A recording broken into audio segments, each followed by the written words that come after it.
যেখানে যেই হুজুর দেখবেন এইরকম সম্মিলিতভাবে দুরূদ পড়ে গিয়া অথবা খালি দুরূদ নাই জিকির করা, কোনো ফিরেও বলার কোনো মুনি সাহেব যদি ওয়াজের মধ্যে সবাই জিকির করা একলগে সবরেন লইয়া, তাহলে এটা হচ্ছে কি আপনাদের সবার সুপরিচিত বর্তমান সোশ্যাল মিডিয়ায় যিনি টাকলা মুফতি নামে পরিচিত, উনার কিছু কিছু নতুন ফতোয়ার আমদানি। সম্মিলিতভাবে দুরুদ ও জিকির হচ্ছে বেদাত। আপনারা লক্ষ্য রাখুন স্ক্রিনের মধ্যে। যেখানে যেই হুজুর দেখবেন এইরকম সম্মিলিতভাবে দুরূদ পড়ে গিয়া অথবা খালি দুরূদ নাই জিকির করা, কোনো ফিরেও বলার কোনো মুনি সাহেব যদি ওয়াজের মধ্যে সবাই জিকির করা একলগে সবরেন লইয়া, তাহলে এটা হচ্ছে কি একটা বিদআত। কারণ এই রকমের জিকির কোরআন হাদিস দ্বারা প্রমাণিত নয়, এই রকমের জিকির করার কোনো নির্দেশ কোরআন হাদিসও নাই। আপনি যদি এমনি যদি সবের নিয়তে আর এমনি যদি সবাই মিলিয়া বইয়া যদি চাহে জিকির হোক আর চাহে দুরূদ হোক আর আল্লাহুম্মা সাল্লি আলা এগুলা আল্লাহুম্মা সাল্লি আলা সাইয়্যিদিনা মাওলানা এগুলা আল্লাহ রাসূলের দুরূদ দেন না, এগুলো আমাদের কেউ আল্লাহ সুবহানাহু ওয়া তাআলা সৃষ্টি জগতের সেরা সৃষ্টি হিসাবে সৃষ্টি করেছেন মানুষ এবং জিন। আল্লাহ সুবহানাহু ওয়া তাআলা কুরআন শরীফের মধ্যে বলছেন, ওয়ামা খালাকাতুল জিন্না ওয়াল ইনসা ইল্লা লিয়াবুদুন। আমি মানুষ এবং জিন জাতিকে সৃষ্টি করেছি একমাত্র আমার ইবাদতের জন্য। বর্তমান সোশ্যাল মিডিয়ায় যিনি টাকলা মুফতি নামে পরিচিত, উনার কিছু নতুন ফতোয়ার আমদানি। সম্মিলিতভাবে দরুদ ও জিকির জায়েজ নয়। আজকের এই লাইভ অনুষ্ঠানে আমার সঙ্গে উপস্থিত আপনাদের সবার সুপরিচিত হজরত মৌলানা মুফতি কামরুল ইসলাম বারকাতি সাহেব। আপনার কাছ থেকে জানতে চাচ্ছি, মানুষ এবং জিন জাতিকে আল্লাহ রব্বুল আলামিন সৃষ্টির সেরা সৃষ্টি হিসাবে সৃষ্টি করেছেন শুধুমাত্র আল্লাহ পাকের ইবাদতের জন্য। মানুষ চাইলে কেউ বসে ইবাদত করতে পারে, কেউ দাঁড়িয়ে ইবাদত করতে পারে। যে যেরকম ইবাদত করতে ইচ্ছা করে সে সেই রকম ইবাদত করতে পারবে, কারণ ইবাদত শুধুমাত্র আল্লাহ রব্বুল আলামিনের। বর্তমান সোশ্যাল মিডিয়ায় যিনি টাকলা মুফতি নামে পরিচিত, উনার কিছু নতুন ফতোয়ার আমদানি। সম্মিলিতভাবে দরুদ ও জিকির জায়েজ নয়, সেই ব্যাপারে আপনার মন্তব্য কি? আসসালামু আলাইকুম।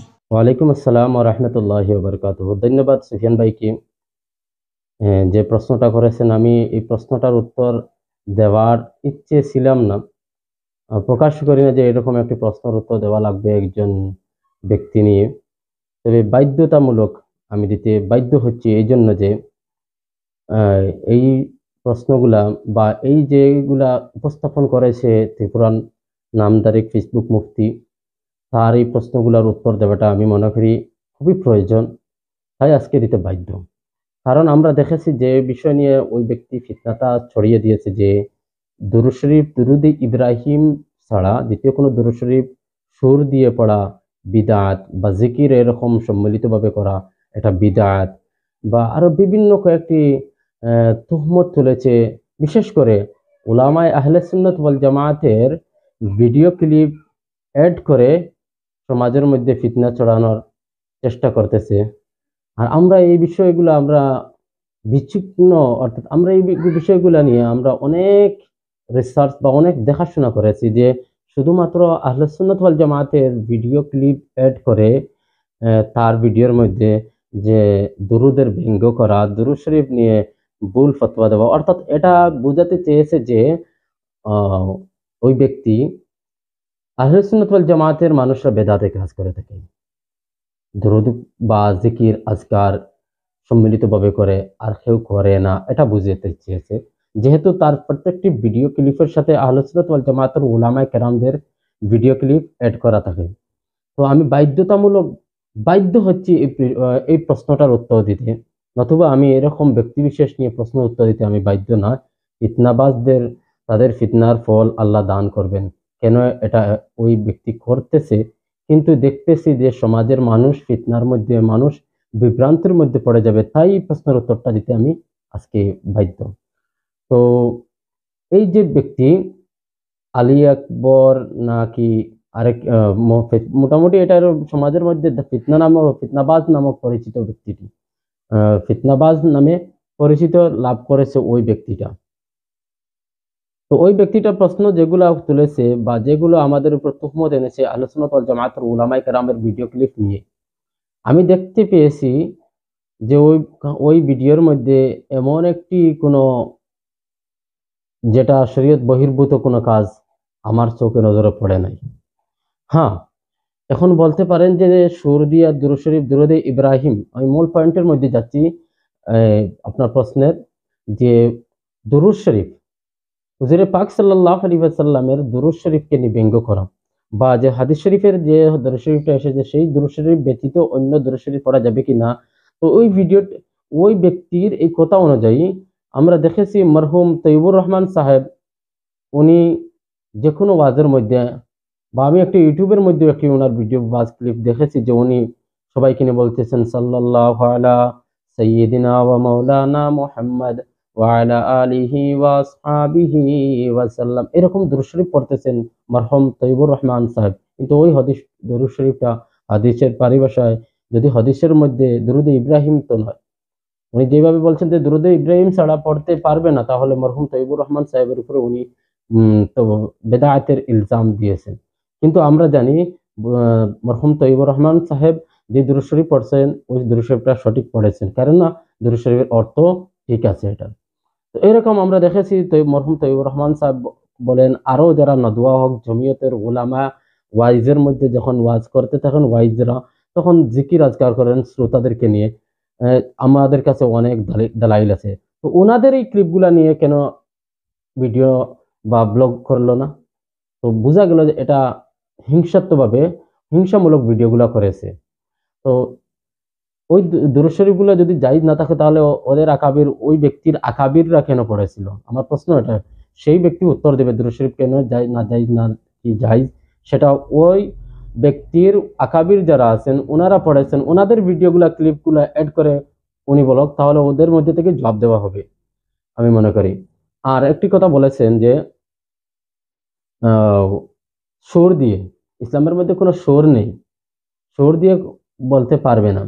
কিন্তু ওদের শের শাইর আমরা সুর দিয়ে পড়ি, সেটা সুর জায়েজ নয় বলেছে।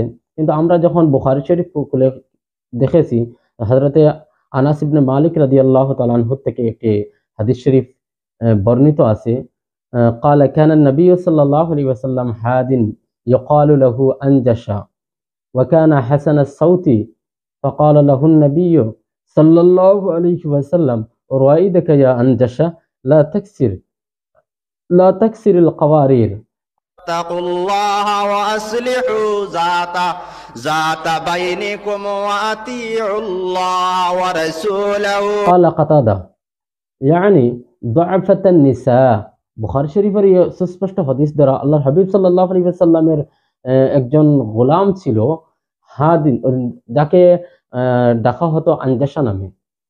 হাদি একজন গোলাম ছিল যাকে আল্লাহর হাবিব আনজাসা বলে ডাকতেন, বা সাহাবা কেরামরা আনজাসা বলে ডাকতো ওই ব্যক্তিকে। ওই ব্যক্তির সুরটা ছিল এত সুন্দর, মধুর কণ্ঠ ছিল। আল্লাহর হাবিব সাল্লাল্লাহু আলাইহি ওয়াসাল্লাম এক সফরের মধ্যে যখন যাচ্ছেন, তখন ওই সফরের মধ্যে আনজাসাও সফর সঙ্গী ছিল। সফর সঙ্গীর মধ্যে আনজাসা কিছু একটা পড়তেছিল মধুর কণ্ঠে। তখন আল্লাহর হাবিব সাল্লাল্লাহু আলাইহি ওয়াসাল্লাম বলেন, রাইদাকা ইয়া আনজাসা, আপনার চালটাকে একটু নরম করো। লা তাকসিরুল কাওয়ারিরা, তুমি এই কাছগুলাকে ব্যঙ্গ না, কাছগুলাকে ব্যঙ্গ না।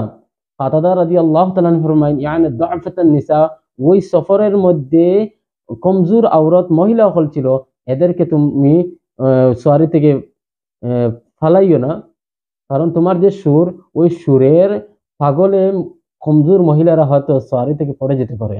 তাহলে সুরের তো মাহিত্য তখনই ছিল।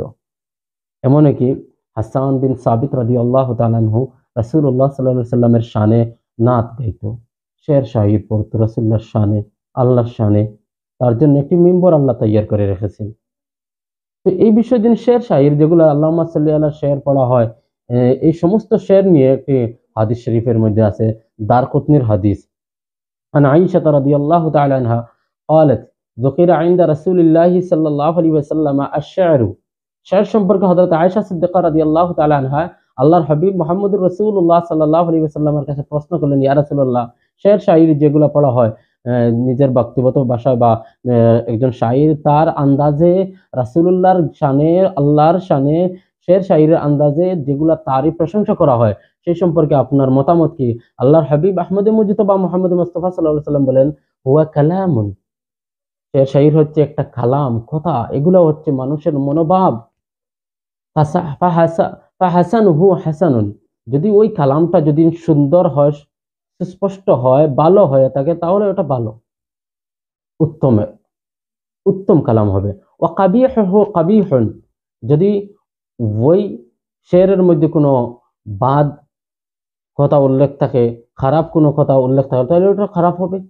যেহেতু রাসূলুল্লাহর শানের মধ্যে শের শাহির পড়ে থাকেন, নাতের মধ্যে গুনগুনিয়ে থাকেন, কোনো জিকির আজকারের মধ্যে আল্লাহর সিফত আওসাফ নিয়ে, আল্লাহর সৃষ্টি জগৎ নিয়ে মানুষ যখন শের শাহির বলে থাকে, তাহলে ওটা কেমন করে নাজাইজ হবে? আল্লাহর হাবিবের হাদিসে বলে এক কলে, আর ওই ফিতনাবাজ ব্যক্তি বলে এক কলে, মানুষদেরকে ফিতনা লাগাচ্ছে। শুধু আমাদের যে আহলে সুন্নাত ওয়াল জামাতের ক্লিপগুলো নিয়ে আপনি এড করে দিচ্ছেন, তাহলে বোঝা গেল আপনার রোষটা হচ্ছে আহলে সুন্নাত ওয়াল জামাতের ওলামায়ে কেরামদের উপরে আপনার একটু হয়তো জলে বা আপনার কোনো বিদ্বেষ আছে, সেটাও আপনি প্রকাশ করতেছেন। আমি বলবো বিদ্বেষ না করে ইলম যদি থাকে, তাহলে ইলমের সহি একটা ইস্তেমালের জায়গা আছে, সেই ইস্তেমালটা আপনি করুন। জিকির করা জায়েজ নয় বলেছেন ওলামায়ে কেরাম, পীর মাশাইখগণ মুরিদানকে দেরকে নিয়ে, শ্রোতাদেরকে নিয়ে মাহফিলে খানকায় খানকায় জিকির আজকার করিয়ে থাকেন।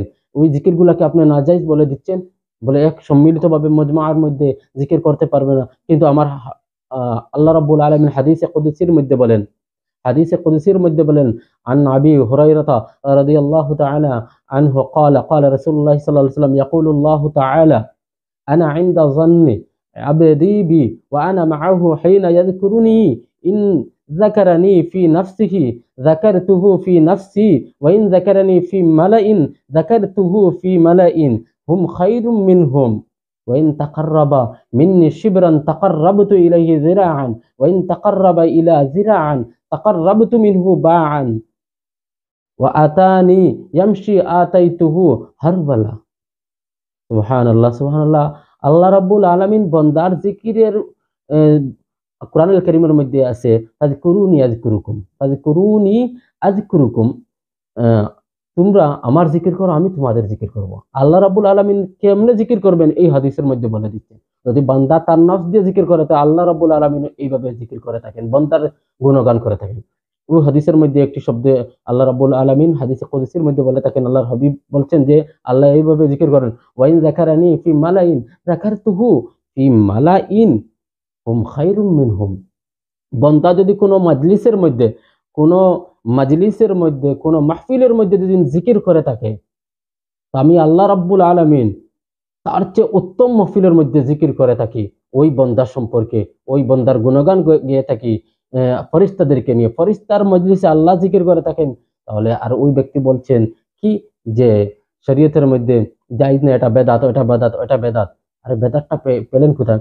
এমনকি ফতোয়া আদ-দুরুল মুখতার ফতোয়া হাশিয়া ইবনে আবিদিনের মধ্যে সুস্পষ্ট লেখা আছে মজমার মধ্যে জিকির করা জায়েজ।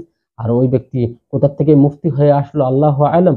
আল্লাহ আমাদের সবাইকে হেফাজতে রাখতো ওর এই ইমান চুরি থেকে। ওই ব্যক্তি আমাদের আমলকে ধ্বংস করার পিছনে লেগেছে। মুসলমানের যে একটা ইত্তেহাদ আছে, ইত্তেফাক আছে, যদিও আমাদের মধ্যে আকাইদ নিয়ে দ্বন্দ্ব আছে, কিন্তু আমালিয়াতের মধ্যে ইত্তেফাক এখনো পর্যন্ত, ওইগুলোকে নষ্ট করার জন্য উঠে পড়ে লেগেছে। আল্লাহ ওর চাল থেকে, ওর ফিতনা থেকে আমাদের মুসলিম সমাজকে, তিন দলকে যেন আল্লাহ হেফাজত রাখেন। আমি আকাবিরে দেওবন্দ, আকাবিরে নদওয়াত জমিয়ত হোক বা যারা আছেন আপনারা, আপনাদেরকে আমি বিনম্র অনুরোধ করছি আপনাদের কাছে যে আপনারা ওই ব্যক্তিকে একটু লাগাম টানেন, ওই ব্যক্তিকে একটু মুখ বন্ধ করান। নতুবা যদি তুতুকেও উপরের দিকে নিক্ষেপ করে, তাহলে নিজের মুখে আবার আইয়া পড়ে, তাহলে এরকম হয়ে যাচ্ছে। ওই ব্যক্তি দুরুদকে ব্যঙ্গ করতেছে, দুরুদ শরীফ বলছে মজমার মধ্যে দুরুদ ইব্রাহিম ছাড়া কোনো জায়েজ না, কিন্তু আমরা দেখতে পাচ্ছি যে আপনারাও পড়েন। ওই ব্যক্তি বলছে মজমার মধ্যে, মজলিসের মধ্যে, ওয়াজের মাহফিলের মধ্যে জিকির করা জায়েজ না, কিন্তু আমরা দেখছি ওই ব্যক্তিও জিকির করতেছে।